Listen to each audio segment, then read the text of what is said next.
Les activités humaines sont les principales responsables de l'augmentation des concentrations de gaz à effet de serre au cours des dernières années.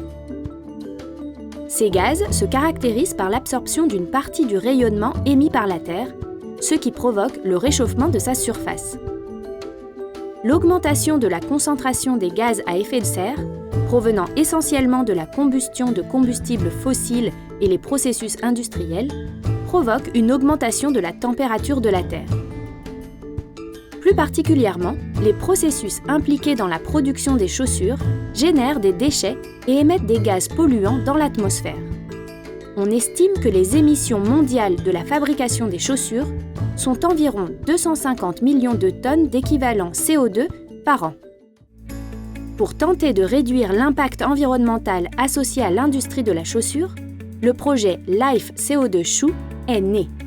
Il vise à la conception d'un outil spécifique pour calculer l'empreinte carbone de la chaussure. Le projet est coordonné par le Centre pour l'innovation et la technologie, INESCOP, en collaboration avec la Confédération européenne de l'industrie de la chaussure, la Fédération des industries de la chaussure espagnole et d'autres centres de recherche dans les différents pays de l'Union européenne, tels que l'Institut de l'industrie du cuir en Pologne, le Centre technologique de la chaussure au Portugal et le groupe CGS en Italie. Ce projet est soutenu par l'Union européenne par le biais du programme LIFE. L'empreinte carbone est l'un des indicateurs environnementaux les plus simples pour mesurer l'impact environnemental correspondant aux gaz à effet de serre. Ce calcul permet d'aider les entreprises à introduire des mesures dans leur processus de production pour réduire les émissions de gaz à effet de serre. Actuellement, il existe plusieurs outils de calcul de l'empreinte carbone, mais aucun d'eux n'est spécifique pour les chaussures. Pour concevoir l'outil de calcul, toutes les étapes du cycle de vie de la chaussure ont été prises en considération, à savoir dès l'extraction des matières premières, en passant par l'assemblage des composants de la chaussure, sa distribution et utilisation jusqu'à sa fin de vie. Dans chacune de ces étapes, la consommation d'énergie, d'eau, des matériaux, etc. et les émissions de CO2 associées sont envisagées.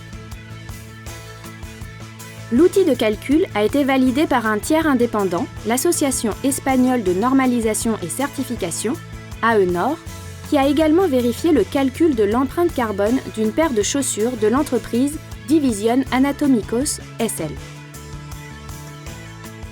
Les entreprises de chaussures intéressées à calculer l'empreinte carbone de certains de leurs modèles ne doivent que remplir un simple questionnaire avec des informations concernant les matériaux et les quantités utilisées, l'origine, etc. Après le calcul, les résultats de l'empreinte carbone des entreprises sont livrés à des entreprises. Avec le nouvel outil, on a effectué le calcul de l'empreinte carbone sur différents modèles de chaussures de l'Union européenne. Les résultats montrent des variations en indiquant la valeur moyenne des chaussures évaluées, environ 10,6 kg de CO2. Le calcul de l'empreinte carbone des chaussures permet de détecter les étapes avec une incidence sur l'environnement plus élevée. Dans les modèles testés, l'étape qui a montré la plus grande contribution à l'empreinte carbone a été la fabrication de leurs composants, avec une moyenne de 55%. Les usines de chaussures peuvent adopter différentes solutions pour réduire l'empreinte carbone de leurs modèles, telles que utiliser des matériaux plus légers, utiliser des matériaux recyclés, s'approvisionner auprès de fournisseurs situés à proximité. Le calcul de l'empreinte carbone présente plusieurs avantages, car il aide à optimiser le processus de production, renforcer l'image et la marque de l'entreprise grâce à son engagement envers l'environnement, améliorer les possibilités de vente en favorisant l'entrée sur les marchés plus sensibilisés à l'environnement, contribuer à la lutte contre le changement climatique. L'outil de calcul de l'empreinte carbone est une réalité disponible à l'industrie de la chaussure, contribuant ainsi à la lutte contre le changement climatique.